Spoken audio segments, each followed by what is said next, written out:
premier film dont j'avais envie de parler, c'est Rome ville ouverte.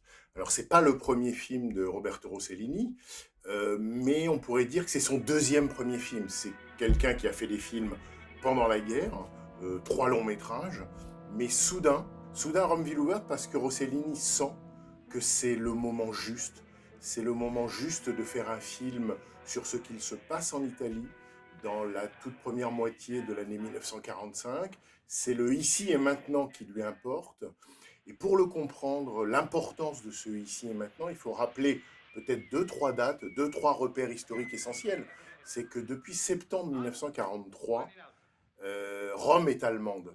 C'est-à-dire que l'Italie est passée de pays alliés des nazis à pays occupés par l'armée allemande, et il se déploie à ce moment-là une résistance en Italie. D'ailleurs, Rome ville ouverte, l'intrigue du film, se situe en mars 1944, c'est-à-dire en pleine guerre et en pleine occupation. La deuxième date importante, c'est la libération de Rome, les 4 et 5 juin 1944. Libération de Rome ne voulant pas dire libération de toute l'Italie, mais libération de la capitale par les forces américaines. Et à ce moment-là, Rossellini, comme beaucoup, se trouve sur la place d'Espagne à Rome, et il est parmi la foule qui acclame les soldats américains. Et il dit à une amie à ce moment-là, qui est Script Girl, il lui dit exactement ceci: il faut faire un film tout de suite, il suffit de regarder autour de nous et on trouvera tous les sujets qu'on veut. Bon, ça, c'est exactement la définition du projet de Rome ville ouverte. Rome ville ouverte, c'est-à-dire une Rome détruite, souffrante, héroïque, ouverte, au sens de disponible, et y compris disponible comme lieu de tournage. À partir de là, Rossellini va inventer un nouveau cinéma qui va naître de la pénurie. Parce qu'effectivement, à ce moment-là, on manque de tout. On manque d'argent, on manque de pellicules, on manque d'électricité. Et tourner dans ces conditions fait qu'on peut à peine tourner en studio. On utilise une pellicule qui est une pellicule d'appareil photographique. Ça veut dire des plans beaucoup plus courts. On ne peut pas visionner les rushs qu'on tourne dans la journée. On va post-synchroniser le film. Bref, de cet état de ruine va naître un film et un nouveau cinéma qui aura pour lui d'être un film, mais au sens propre du terme, fort du terme, un film d'actualité, nouveau et populaire. À tel titre que quand le film va sortir en salle, en septembre ou octobre 1945, ça va être un immense succès et le film va rester 28 semaines à l'affiche à Rome.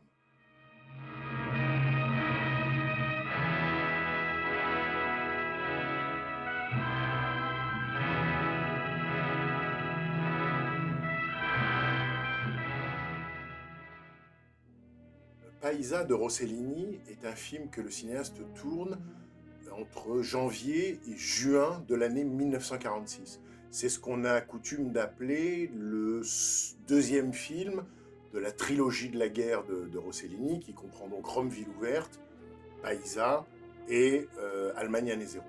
Paisa était un des films préférés de Rossellini, un de ceux dont il était le plus fier parce qu'il disait que c'était l'un des plus purs. Alors qu'est-ce qu'il voulait dire par là? En fait, au moment de Rome ville ouverte, il voulait déjà, ce qu'il va faire avec Paisa, raconter une histoire en plusieurs histoires. Il ne voulait pas une seule histoire globale, mais il voulait raconter en quelque sorte, par la fragmentation du récit, plusieurs épisodes, plusieurs sketchs, ce qu'il appelait le manteau d'Arlequin, qui était devenu l'Italie de l'immédiate après-guerre. Et pour rendre compte de cette société en miettes, fragmentée, il voulait un récit lui-même en épisodes, lui-même en quelque sorte fragmenté. Rossellini était mécontent de son point de vue du scénario de Rome ville ouverte, qu'il trouvait trop conventionnel, trop dramatique et surtout trop structuré. Si bien qu'avec Paisa, il va raconter en quelque sorte la libération, cette fois-ci, non plus l'occupation de Rome, mais la libération de toute la péninsule italienne, en partant de la Sicile, le débarquement des Alliés en juillet 1943, donc le débarquement en Sicile, jusqu'aux luttes dans le delta du Pô. Donc on va en quelque sorte une sorte de road movie qui va, à travers 6 histoires, raconter la libération de l'Italie. Avec Paisa, Rossellini veut tourner le dos non seulement aux structures conventionnelles du récit, mais aussi au jeu théâtral des acteurs. Bref, il ne veut pas que son film fasse cinéma. Il veut démythifier en quelque sorte le cinéma. Et Federico Fellini, qui sera scénariste et assistant réalisateur sur Paisa, aura ce mot, il décrira Paisa, je le cite, comme un pique-nique entre amis. C'est un film brûlant sur une réalité immédiate. C'est un film, je pense, fait pour redonner aux Italiens l'estime d'eux-mêmes, un peu de fierté par rapport aux événements qui viennent de se dérouler, et aussi un film fait pour changer l'image des Italiens aux yeux des Américains. Parce que Paisa, c'est bien sûr la libération, c'est bien sûr la fin de l'occupation allemande, mais c'est le début d'une autre occupation, à plus long terme, qui va être évidemment l'occupation américaine. Et là, c'est en germe, en essence, tout le deuxième XXe siècle qui s'inaugure en quelque sorte dans Paisa. Marco, vengo a casa mia per dire che mi è successo questo guaio, che non stiano in pena per me. Oh mamma, mi sento tutto freddo giù. Marco, oh Marco, oggi è andato tutto male da che è morto Lupo. Lupo. Guido. Ora non mi farei più cicchetti Lupo, poi stiamo per essere What did you uguali, say? se non c'è un altro. Dio buono.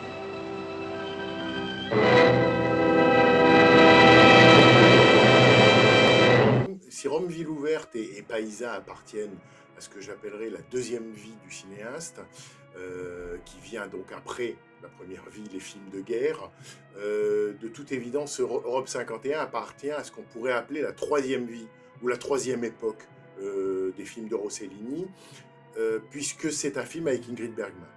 Alors ils ont déjà tourné ensemble un film, juste avant, Stromboli, et puis vient Europe 51, ils vont faire 5 films au total ensemble jusqu'au milieu des années 50. C'est conséquent, et c'est l'avènement d'Ingrid Bergman dans le cinéma de Rossellini, c'est un événement, mais avant d'être un événement, ou en même temps que c'est un événement cinématographique, c'est un scandale. C'est un scandale parce qu'Ingrid Bergman, à cette époque-là, est encore mariée, ce n'est pas une femme divorcée, et puis elle est une des plus grandes stars du box-office hollywoodien, si bien que lorsqu'elle quitte tout pour rejoindre Rossellini et faire des films avec lui, eh bien on peut dire que le Vatican et Hollywood sont furieux. La critique italienne, la critique cinématographique italienne aussi, considère que l'arrivée d'Ingrid Bergman, star américaine, dans un film ou dans le cinéma supposément néo-réaliste de Rossellini, c'était tout simplement une trahison. Donc en fait, tout le monde est contre eux, à part peut-être la toute petite bande des cahiers du cinéma, qui, elle, exulte et proclame, avec les films d'Ingrid Bergman chez Rossellini, l'avènement d'un nouveau cinéma. Et c'est vrai que des films comme Stromboli, Europe 51 ou Voyage en Italie sont des films un peu miraculeux, très mal compris à l'époque, et qu'on peut aujourd'hui percevoir comme très libres. À mon sens, on ne peut comprendre, ou en tout cas on ne peut ressentir Europe 51 comme le personnage féminin d'Ingrid Bergman, que si on se débarrasse de la psychologie. C'est-à-dire si on n'essaye pas d'avoir une approche psychologique du film ou du personnage, mais je dirais une approche métaphysique ou sensorielle. C'est un film qui parle à l'âme, et si on le ressent comme tel, alors on éprouvera une émotion inoubliable et indélébile.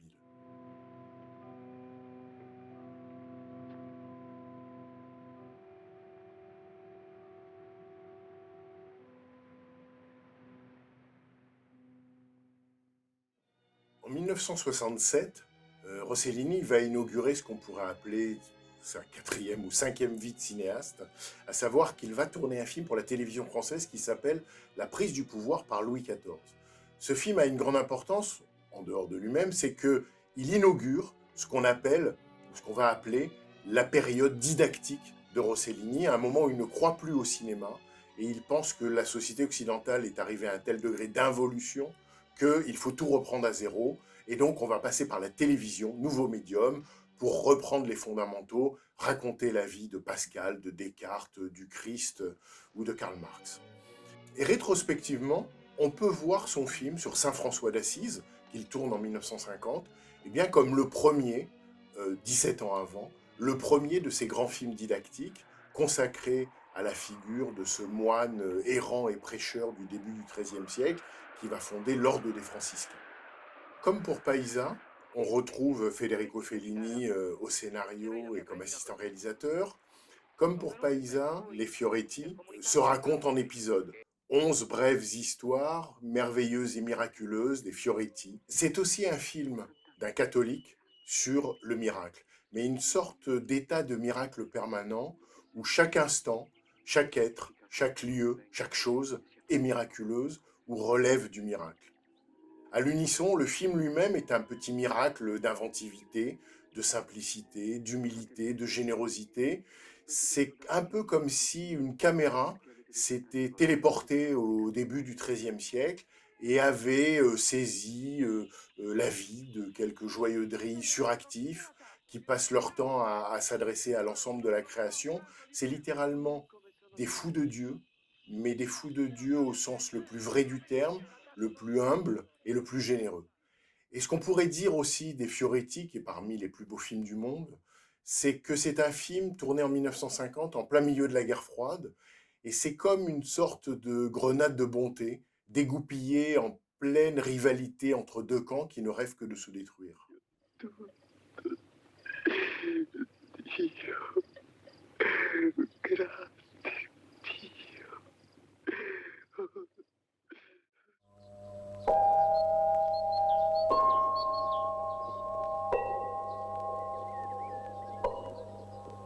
Rossellini arrive en Inde, à Bombay, en décembre 1956, inaugurant par là sa 4e vie de cinéaste.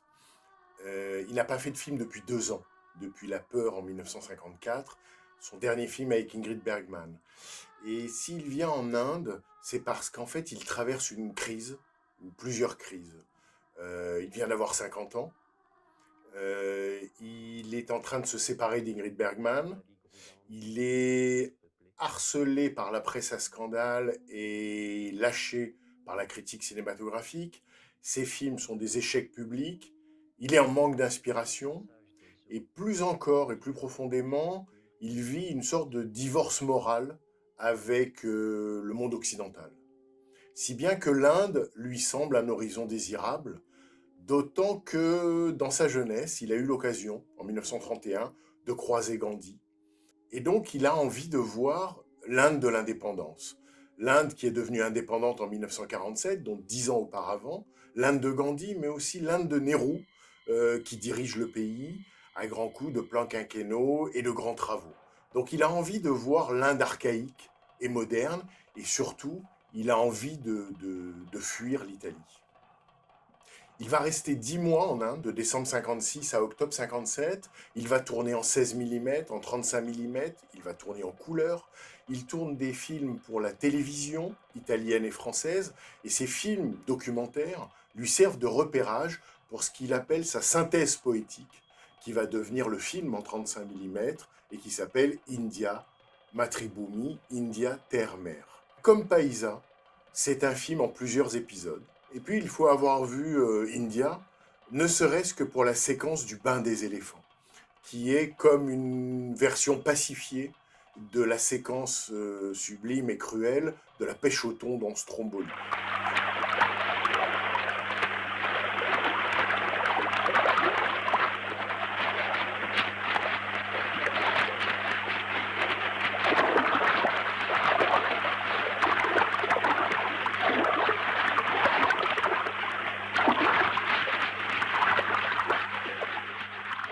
India sera montré au Festival de Cannes en mai 1959.